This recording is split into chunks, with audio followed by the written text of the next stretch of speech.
Gelombang kedua kasus COVID-19 yang melanda pertengahan tahun ini diharapkan menjadi pelajaran penting bagi masyarakat untuk tidak mengabaikan pola hidup sehat dan protokol kesehatan. Untuk itu banyak pihak mulai kembali mengkampanyekan gerakan masyarakat hidup sehat atau GERMAS.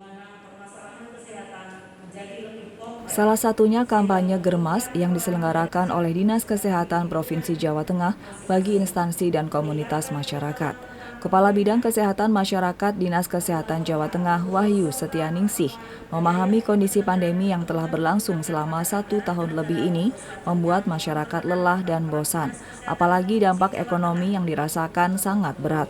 Namun kondisi tersebut jangan membuat masyarakat abai menerapkan protokol kesehatan. Tak hanya itu, deteksi dini penyakit tidak menular harus mulai kembali dilakukan. Apalagi sejumlah penyakit tidak menular ini akan menurunkan kondisi fisik pada masa pandemi. Kesempatan yang lalu sepanjang pandemi ini ya kami selalu lekatkan antara paket protokol kesehatan, vaksinasi dan perilaku hidup bersih sehat.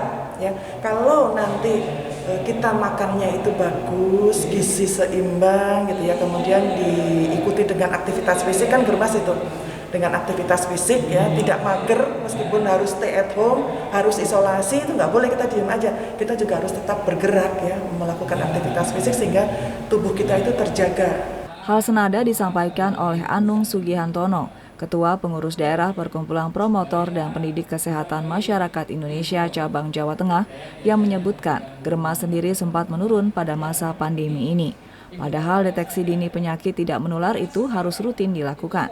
Apalagi di Indonesia sendiri, jumlah penderita diabetes mencapai 2% dan hipertensi mencapai 34%. Kondisi ini semakin berat jika terkena COVID-19.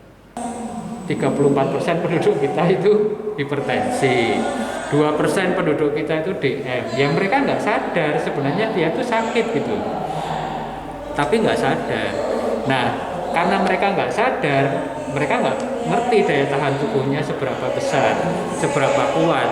Sehingga kalau terkena sebuah infeksi termasuk COVID, resiko meninggalnya lebih banyak dan lebih bisa prediksi akan memperberat penyakit yang ada itu. Salah satu upaya untuk mendorong kesehatan berbasis masyarakat bisa dengan menggerakkan pos pembinaan terpadu atau Posbindu yang diperuntukkan bagi usia 15 tahun ke atas yang bisa diintegrasikan bersama dengan konsep Jogo-Tonggo maupun Posyandu Lansia. Di mana dalam Posbindu ini tidak hanya deteksi dini resiko penyakit tidak menular, tapi juga mengedukasi perubahan gaya hidup sehat dan melakukan monitoring. Restu Indah melaporkan.